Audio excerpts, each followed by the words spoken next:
Hello, welcome to Retrocore's Gaming Pickups. It's been a while again since we last done one of these, and we're starting off with something a little bit unusual. This Asus netbook. I presume you'd call it a netbook or laptop. This is a pretty old one, and it was a one-coin PC, meaning it cost me 500 yen. Yes, practically free. Now, it is an old system. It's not exactly what you'd call top of the range. It's Windows 7, and it is, well, let's just say it's worn. Looks even got a bit of a missing hinge there, but it does work.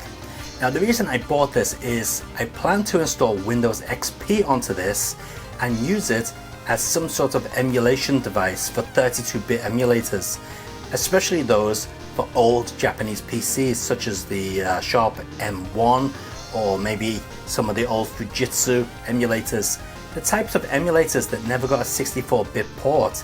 And the reason I need to do this is because all my main PCs are 64-bit. So that's the plan for this little device. Should definitely have enough grunt to run emulators for those type of devices.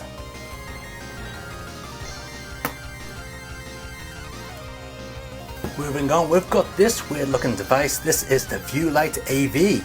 Revive your memories with clarity. Oh yes. This is some sort of weird video capture device that Clona Alliance sent over to me. I'm going to do a proper video on this, but basically what it is a device to let you capture video up to 1080p, as you can see there, and do it all without a PC. So I'm going to be doing a full-on video, as I said, of this. It's going to be interesting to see how it works, and those with the RetroTink will recognize the remote control there, very similar. So that's that. And we're getting onto the gaming items now with this 8BitDo Ultimate Bluetooth controller. Now there's a reason why I bought this, and those with sharp eyes have probably already noticed. Now normally when I play on the PC, I use this Brook controller. It's a nice controller, it's part of the Vivid series. Well, maybe the color's not so nice. It's got a reasonable D-pad, analog sticks are really nice on it, very easy to use, got great sensitivity, and they don't drift. We even got the macro switches on the back as well, really nice. Good shoulder analog buttons and digital buttons. Overall, a pretty decent pad. But it's Bluetooth. And I know I just said this was Bluetooth, but look down here. It's also 2.4G, and that is why I got this, because 2.4G is better than Bluetooth. Now, I've had this thing for a while actually, and here's the box. And here's the controller that's just been sitting on the table, not used, because I was planning to do a video on this separately, but I never got around to it. So let's have a quick unboxing here. Let's see what we got here. So we got the usual 8BitDo manual. And what do we have here? Do we have the charging dock? Now I do like this charging dock. It comes with a USB-C cable, which you can also use to connect this controller directly to a PC. But I'm going to use the USB-C cable to charge this dock. And this dock has some weight to it, man. It doesn't feel light at all. It's got some weight to it, and there's a little door down here. Let's take a look. Ah, okay, there's the dongle. So the dongle lives in the bottom there. And I do like the way it's got a nice little rubber pattern here. And what we do is, when you're finished using the controller, you just plonk it on here like that, and it'll charge itself up. Really nice. Very nice design as well. Take a look at that. It fits in there lovely. Now they do make these for the Xbox and I believe the Switch as well. In fact, maybe this one works on the Switch. Seems to have the Switch buttons on there. It doesn't work on the Xbox. The Xbox is a separate controller altogether. But that's that. And what else is in here? No, it's just all packing. So there we go. That is the 8BitDo controller. And of course this has also got the macro controls on the back. It's got a nice grippy pattern on it. Oh, that is grippy. Very grippy in fact. That's more grippy than my Series X controller. And analog shoulder buttons there, and digital shoulder buttons. The analog sticks, they do feel as you'd expect them to feel on 8BitDo devices, and that means not bad at all. And the D-pad That's quite nice actually. That's better than the D-pad on this Vivid from Brook. So yeah, nice controller. Looking forward to trying that out. Okay, let's zoom in a little and take a look at some games. So let's start off the gaming section with a new Mega Drive game. Well, actually it's been out a couple of years now, but I never picked it up. And that's because I always thought that this cartridge version was exactly the same as the one that's on the Mega Drive Mini, but it's not. It is actually improved over the one that's on the Mega Drive Mini, hence why it says extra version. I was an idiot and just thought it was the same game.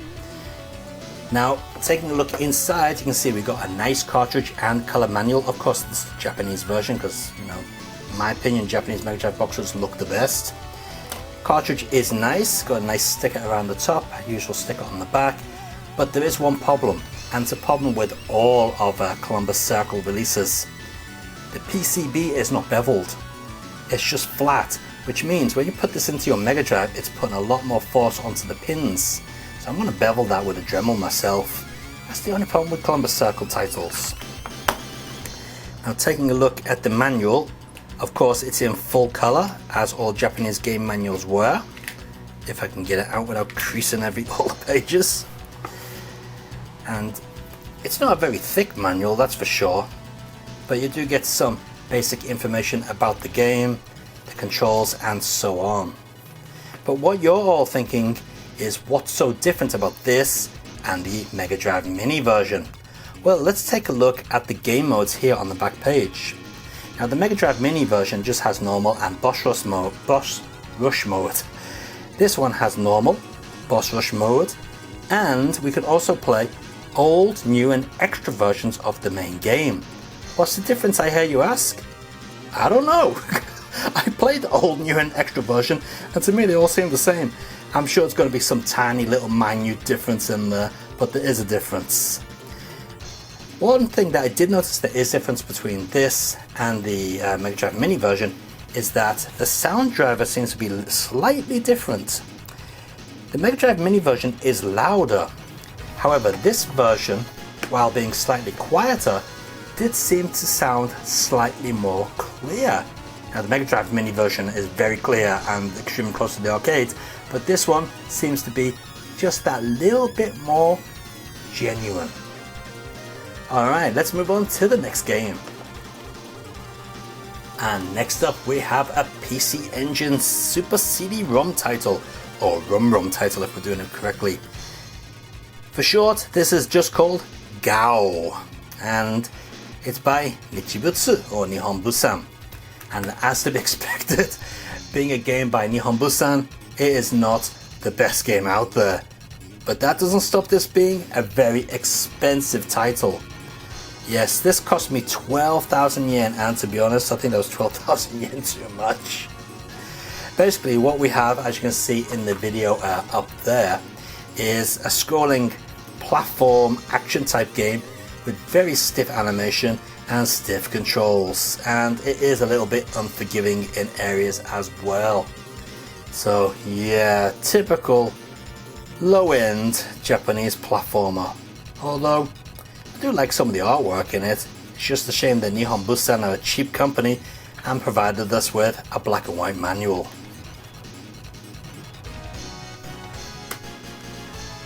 Okay, all the next games are all new titles and they're all for the Series X.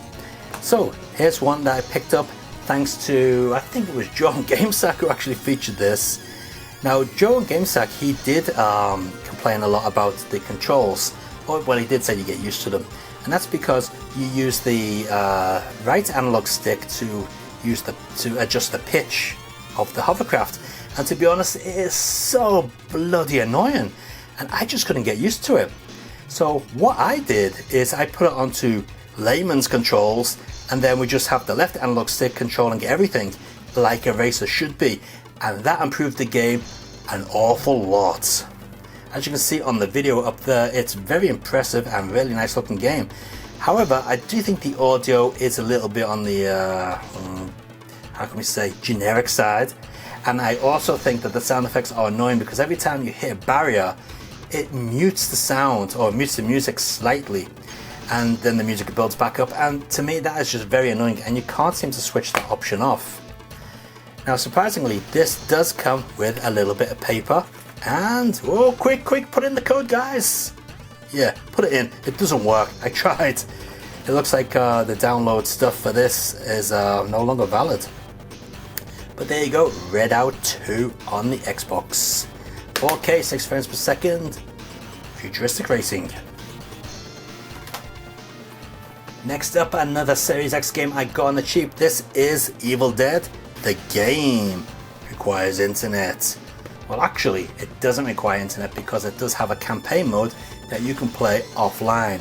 The problem is, though, the game is extremely difficult.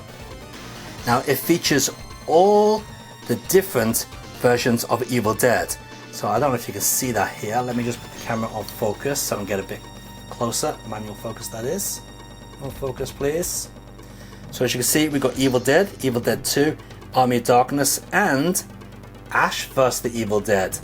So this covers all the different programs in the series, and you can play all those different versions of the game offline. However, it is extremely difficult. I mean, unbelievably difficult. In fact, it's more difficult than the game I'm going to show you next, which is renowned for being difficult. I don't know why they've made this so hard. It's not like you can go backwards and forwards and power it up either. Or maybe you can and I've just not figured that out yet. Anyway, the good thing is that it features all the different versions of Evil Dead, and any fan of Evil Dead will be happy with this. Now, of course, this type of game will be best online, but if you don't want to play online or the servers are not popular anymore, I don't know, I've not tried it online, it does have a campaign mode, so there's always that. And here we go with the game that's super tough. In fact, this game is a right son of a bitch. Basically, Remnant 2 is a Souls game with guns. Yeah, I think that's the best way to describe it. In fact, you go into one area and it looks like a Demon Souls game. Definitely a tough one. Believe it or not though, this is the first Unreal Engine 5 game on the Series X and PlayStation 5. So of course it looks absolutely beautiful, as you can see up there. However, if you're not into challenging games, and if you're the type of person who hates dying again and again and again and again and again and having to power up your character, keep away from this one because it will drive you nuts. And one thing of interesting note is that the Series X version comes on 2 discs. Hats off to Microsoft there, because I expected them to put this on 1 disc, then expect us to do a couple of 100 gigabyte download to get the rest of the data. As you can see, disc 2 is right there. Disc 1 is actually in the machine. So yeah, hats off to them there, putting the whole game on discs in a box. No documentation with this one though. And finally, we have another Series X game. This is Astri Gods. I think that's how it's pronounced. Curse of the Stars. This is an action RPG game, and it is a cheap RPG game. I believe it was made by a Taiwanese company. Definitely made on a budget. However, that's not to say it's an ugly game. As you can see up there, it looks quite nice. Now this was going on Amazon really cheap here in Japan. I think I got it brand new for 2,000 yen, so definitely cannot complain of that. The controls are responsive, the voice acting in it is okay. I mean, it's definitely not 90s English dubbed Japanese game quality. It's way better than that, but it's not you know, high-end voice acting. As I mentioned already, the graphics are nice. The problem with this game is though, is that you get lost very easily. There's no map system on it, and it's very easy to lose your way within stages, and there is very little in the way of guidance telling you where you need to go, what you need to do. So you will spend an awful lot of time just roaming around, wondering what the hell you're meant to do. Besides that though, it is a pretty nice game, and this complete edition comes with a couple of download codes to access stuff that's already on the disc. Wow, isn't the future great? I remember when you just put in like a cheat code or something.